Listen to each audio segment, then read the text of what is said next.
साथियों, आप सब जानते हैं कि आज 30 जनवरी है और 30 जनवरी को हम पूरे देश में, पूरी दुनिया में बलिदान दिवस के रूप में याद करते हैं। हमारे राष्ट्रपिता, हमारे बापू महात्मा गांधी को याद करते हैं और यह संकल्प लेते हैं कि मरते दम तक उनके आदर्शों पर चलेंगे। और उनका आदर्श था सत्य और अहिंसा, न्याय और एकता। और उनकी जो एकता की बात थी, उस एकता की बात के चलते ही जिनके आखिरी क्षण में भी मुंह से हे राम निकला था, उनको एक आतंकवादी कायर नाथूराम ने हत्या करने का काम किया था। यह आज हम सब लोगों को समझना पड़ेगा कि आज हमारे देश में जिस तरीके से नफरत का माहौल पैदा किया गया है, जिस तरीके से इंसान को इंसान से लड़ाया जा रहा है, यही साजिश किसी जमाने में अंग्रेज किया करते थे। अंग्रेज भारत के लोगों को आपस में लड़ाते थे, हिंदू मुसलमान करवाते थे, मंदिर मस्जिद करवाते थे और फूट डाल करके हमारे ऊपर 200 साल तक राज किया था। एक बार फिर से जो लोग आजादी के आंदोलन में हिस्सा नहीं लिए, जिन्होंने इस देश के लिए शहादत नहीं दी, जो जेलों में नहीं गए, फांसी पे नहीं चढ़े, वो लोग जो उस वक्त अंग्रेजों की मुखबिरी किया करते थे, आज गद्दी पर बैठ करके फिर से लोगों को आपस में लड़ा रहे हैं, लोगों के बीच में नफरत फैला रहे हैं। बोलिए, ऐसा है कि नहीं है? नफरत फैल रहा है ना? कौन फैला रहा है?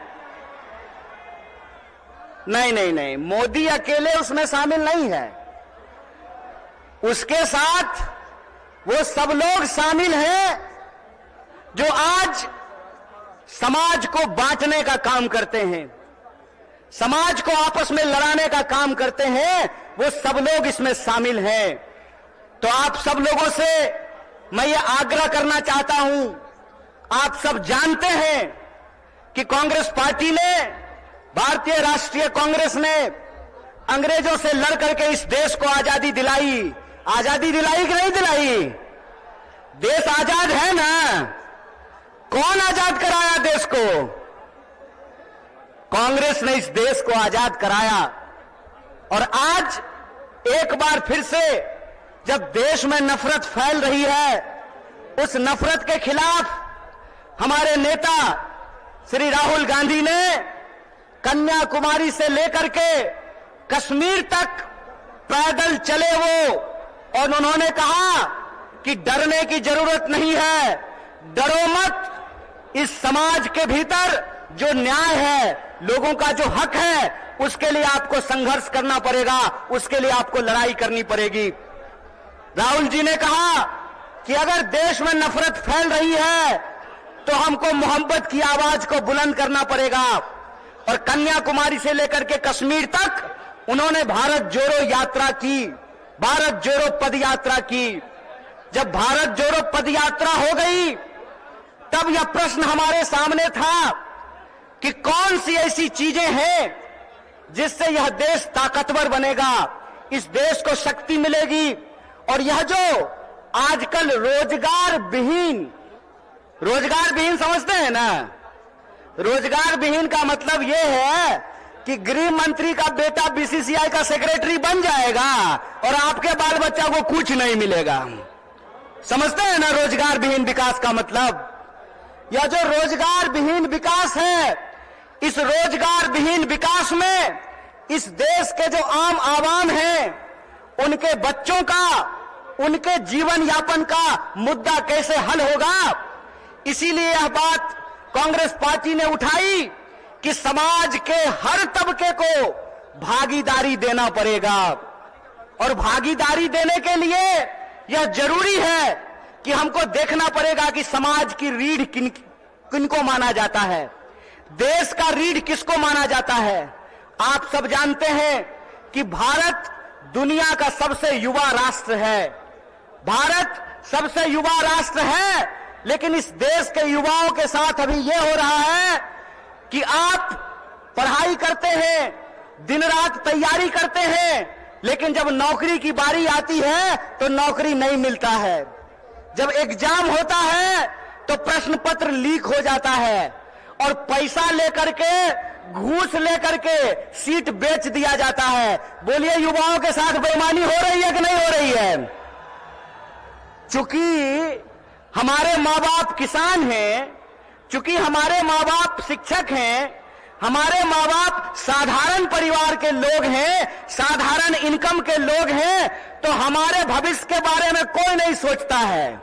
बताइए, नेता का बेटा नेता बनेगा, मंत्री का बेटा मंत्री बनेगा, डीएम साहब का बेटा डीएम बनेगा, डॉक्टर साहब का बेटा डॉक्टर बनेगा, लेकिन किसान का बच्चा किसान नहीं बनना चाहता है। बोलिए, किसान का बच्चा किसान बनना चाहता है? क्यों नहीं बनना चाहता है? इसलिए नहीं बनना चाहता है कि इस देश की हकीकत यह है कि हर घंटे 2 किसान आत्महत्या करते हैं, हर घंटे एक नौजवान आत्महत्या करता है, हर मिनट किसी महिला के साथ कोई ना कोई अपराध होता है।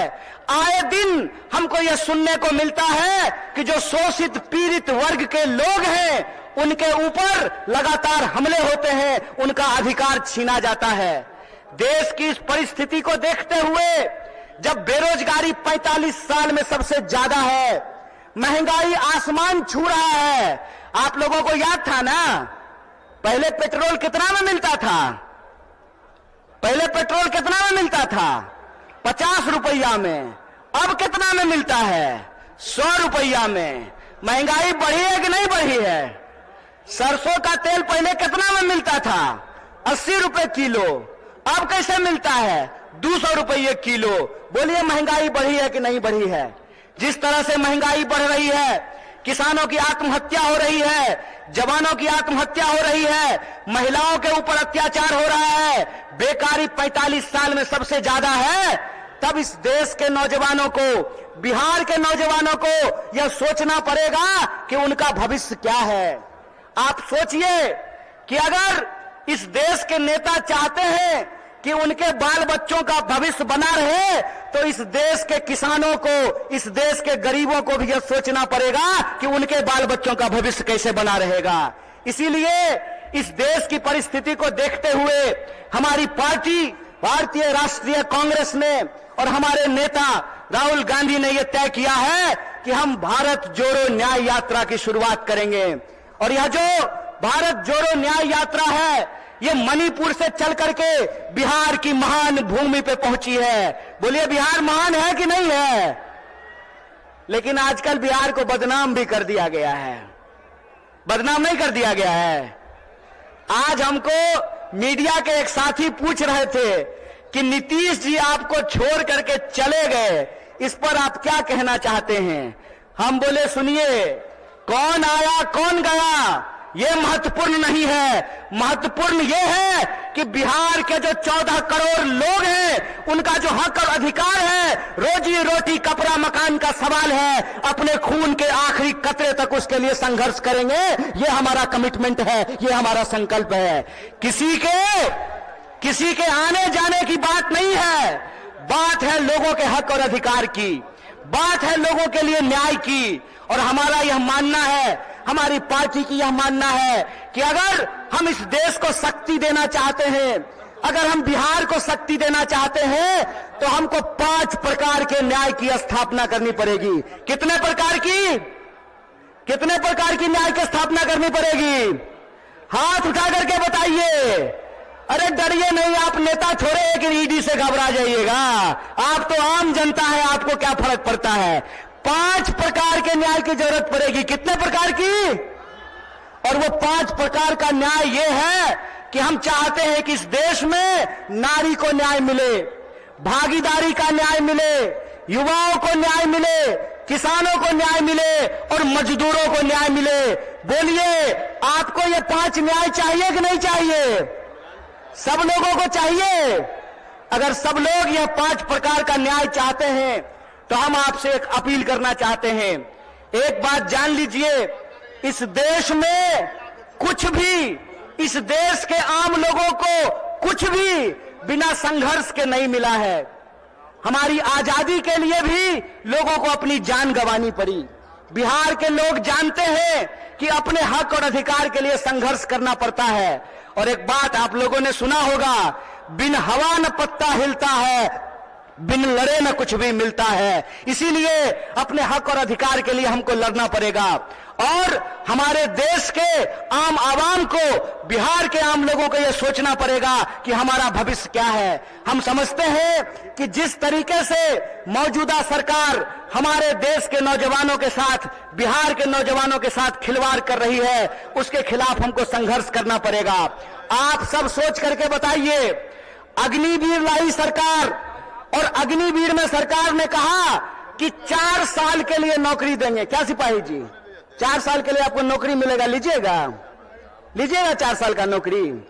और यहां मंच पे बहुत सारे एमएलए साहब बैठे हुए हैं, बहुत सारे एमपी साहब बैठे हुए हैं। प्रधानमंत्री बनेगा 5 साल के लिए और सेना का जवान बनेगा 4 साल के लिए। बोलिए बेईमानी है कि नहीं है? ये अगर बेईमानी है तो बेईमान को बेईमान कहना चाहिए कि नहीं कहना चाहिए? चोर को चोर कहना चाहिए कि नहीं कहना चाहिए? ये चोर और बेईमान मिलकर के इस देश के साथ लुटखोरी कर रहे हैं। इसीलिए हम आप तमाम नौजवानों से यह अपील करना चाहते हैं कि एक तो हमको नौकरी नहीं देते हैं, दूसरा हमको शिक्षा नहीं देते हैं, तीसरा किसानों को उनके फसल का दाम नहीं देते हैं, चौथा मजदूरों को न्यूनतम मजदूरी नहीं देते हैं, और पांचवा इस देश की जो आधी आबादी है उसको समान जीने का अधिकार नहीं देते हैं।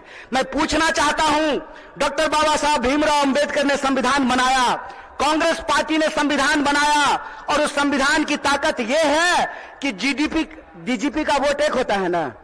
क्या बोलिए न सिपाही जी, घबराइए नहीं, डरिए नहीं, डीजीपी का वोट एक होता है ना, और आपका भी वोट एक होता है, मुख्यमंत्री का भी वोट एक होता है, और रिक्शा चलाने वाले का भी वोट एक होता है, जूता सिलने वाले का भी वोट एक होता है। यह जो वोट का अधिकार है, इस वोट के अधिकार का हमको इस्तेमाल करना पड़ेगा।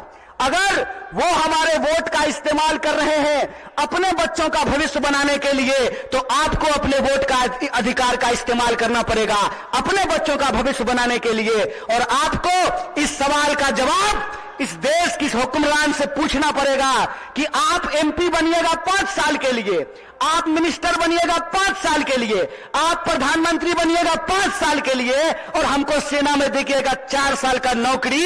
यह नौकरी हमको बर्दाश्त नहीं है। हमको आपको परमानेंट नौकरी देना पड़ेगा, ठेके की नौकरी बंद करनी पड़ेगी। और जिसको परमानेंट नौकरी मिला हुआ है, जिसको परमानेंट नौकरी मिला हुआ है, अगर नेताओं को पेंशन मिल सकता है तो आपको शिक्षकों को भी पेंशन देना पड़ेगा, आपको सरकारी नौकरियों में भी काम करने वाले लोगों को पेंशन देना पड़ेगा।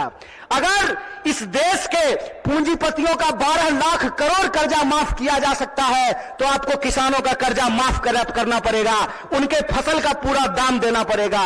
अगर इस देश में सबको न्यूनतम मजदूरी मिल सकती है तो हम कहते हैं कि मजदूरों को भी न्यूनतम मजदूरी देना पड़ेगा। रोज बरोज नया जो है ड्रामा गढ़ करके लोगों का अधिकार ये छीन रहे हैं। आप लोग वो जादूगरी देखे हैं ना, कि जादूगर इधर से कहेगा गिली गिली पम पम छू और पॉकेट से कबूतर निकाल देगा। टीवी आजकल हमारे साथ वही कर रही है। जब भी आप टीवी खोल करके देखिएगा, आपके मुद्दे गायब कर दिए गए हैं। सुबह से लेकर के शाम तक बहस चलेगी, कौन शपथ ले रहा है, कौन शपथ नहीं ले रहा है। सुबह से लेकर के शाम तक लोगों के मुद्दों को भटका करके और आम लोगों का जो बुनियादी सवाल है, रोजी का सवाल, रोजगार का सवाल, रोटी का सवाल, कपड़ा का सवाल, मकान का सवाल, इन सवालों को गुमराह किया जाता है। इसीलिए हम पूर्णिया के आम लोगों को और बिहार के आम लोगों को एक अपील करना चाहते हैं। हम जानते हैं कि बिना लड़ाई के कुछ नहीं मिलता है, तो हमको अपने न्याय के लिए और अपने आने वाली पीढ़ी के न्याय के लिए संघर्ष करना पड़ेगा। बोलिए, आप इसके लिए तैयार हैं?